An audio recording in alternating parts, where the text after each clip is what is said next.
Why are friendships so hard? As adults, we get wrapped up in many different things. Let's talk about that today on Stepping Out of Stuck.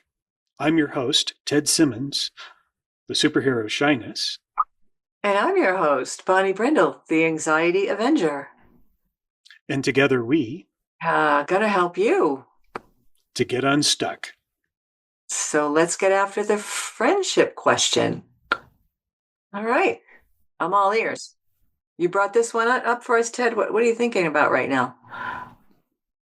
So I found that, as we get to be adults, we end up losing our friends, first off, and then we start doing things and having habits where we're just going to work and then we're going home and we lose all of our friendships.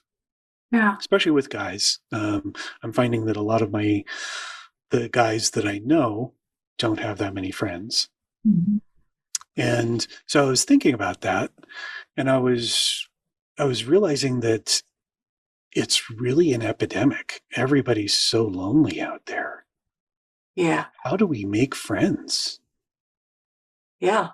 Loneliness really is an epidemic. We've certainly heard that. And yet there are so many people around us. So right. How do we get here? Right. Well, I went through and I started thinking about my own friendship journey and how do I make friends? And I realized that as kids, we could make friends so easily, right? We just go through and we find that we both like riding on bikes, and therefore all of a sudden we're friends because we both like riding on bikes. Right? And then as adults, we go to work and then we go home and we're not going out and doing things like riding on bikes or doing activities. And so my solution was going out and doing ballroom dancing. And I ended up making all sorts of different friends from ballroom dancing because I would go out and ask ladies to dance and then start talking about things as we're dancing. And we already had a commonality of dance. And then we could build on that. We could get to know other things about each other. Okay. So that's an activity you're really invested in. Mm-hmm. Right? That you connect with people around. So yeah, and going back to like what happens to us when we become adults, and a lot of people get into careers and relationships and then have kids, and the time goes away so fast, right? I mean, in the world that I travel in, being really focused on fitness and such, I find a lot of people let their fitness go to the wayside because they don't feel like they have time. Right. So time is a real thing. Time is a real thing, but that's not all of it, is it? We just kind of drift away from people. And like you said, when we're younger, it's all around really basic activities. I used to, I went to the beach down the street from my house all the time, playing in the tide pools and talking to the kids about the crabs floating around and, playing in the water. So that was always there. Mm-hmm. But now that I look at it as an adult, yeah, it's harder. I know that in some work areas I've made a couple of good friends because at work we're focused on the work, right? You don't have a lot of time to really socialize, and I find a lot of people are kind of close to the best in that sort of arena. But one of the things I've actually did at work, though, and I think of this one place that I did worked with other people, teachers, as a matter of fact, sometimes instead of just, eating lunch at my desk or doing my thing, I would ask somebody who I was, kind of friendly with or felt like was going to be potentially kind. And I would ask that person to go take a walk at lunch, even if the weather was lousy, through a building downstairs. So we were moving, because one thing I found, this is funny because I'm bringing this from as a middle school teacher, that sometimes getting to know somebody, it can be really uncomfortable to be like eye to eye contact and really focused in. Women are more comfortable with this than men usually, but Mm-hmm. and so having that sort of, we're together, we're doing something, we're sharing, but it's we're not facing each other. We're not super intense. So being next to somebody sometimes can be really helpful. So just taking a walk can do that. What have you done to help yourself grow your friendships? Well, I realized that people, in my own life, sharing the love of dancing, going, sharing the love of a football team, other things like that. You end up doing those kind of connection building things. Yeah.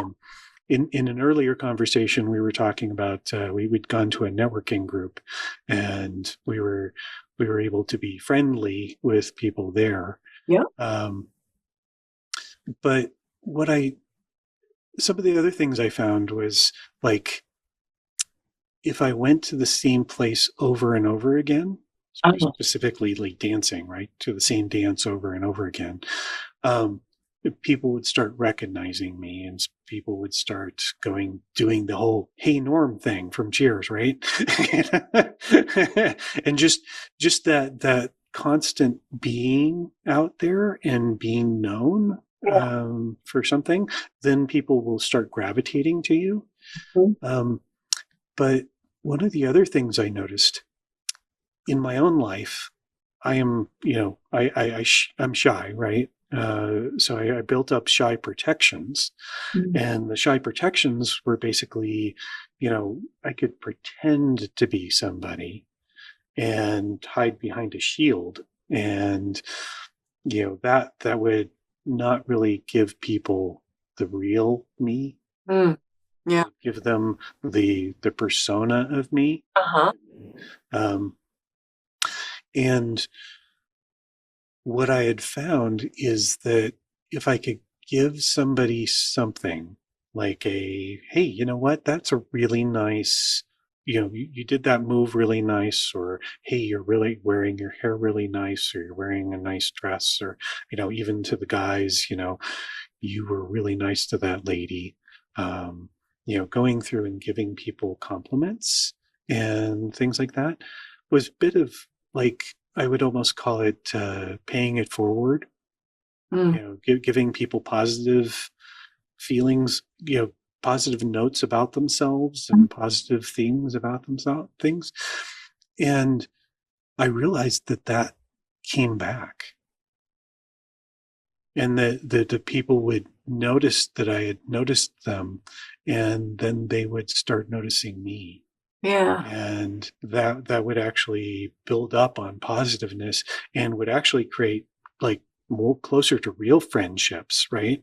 Mm. And that I thought was just amazing when I started realizing that was like, oh, so we can get real people, we can make real connections with people if we go through and we give them a positive thing about themselves, that they've noticed something about them, Okay. and then they can go ahead and give that back to us, and that builds up like almost a What's a level of safety? level of safety. It's a level of And safety to have yeah. somebody give you positive feedback, right? Hmm. Hmm. Okay. So in this situation where you're doing an activity you enjoy and you're giving people positive feedback, Hmm. they're more open to you, right? Hmm. And that makes it more open to conversation.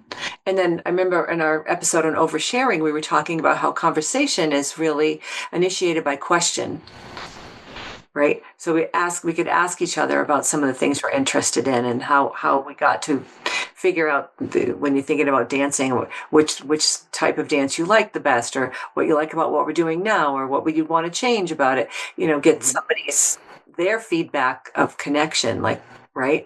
But it could really start with that positive complimentary feedback. And so I'm thinking about um, that can be helpful anywhere in a workplace where there are a lot of people. And then we also have people who are listeners who are entrepreneurs who are kind of more isolated, more siloed. It Hmm. can be really lonely to be kind of in your own business and And, how do you get to a place where you can give somebody positive feedback and start having a conversation, right? Oh, yeah. So one of the things that comes up for me is, around an activity for me is it's being involved with horses. It has always been an activity for me, right? Oh, yeah. So I know some people like to volunteer around getting to know horses and expanding that part of their world. Sometimes we'll volunteer for equine assisted service places where kids with developmental issues, I used to work with adults with MS. People will come to volunteer at those places, right? Even without experience, they learn. So volunteering sticks out for me. Oh, okay. Because Yeah. I know one of the things that people worry about in friendship, and I bet you've experienced this, not knowing who to trust Yes. with how much of yourself, right? And so when I think about volunteering, like how can I be around people that I might be comfortable with? People who volunteer tend to be kinder and more connected and more interested in others than people who never do that. Volunteering for something, giving of oneself freely tends to attract people that you might want to be friends with. So maybe folks could think about that. Like if there was something, maybe walking the dogs at a shelter, or reading to kids in the library after school, or, there's so many opportunities for just put up volunteering in your city and boom. Right? There's all kinds of people looking for help for all sorts of things. And it might be something that you don't know really well, but you want to learn more about.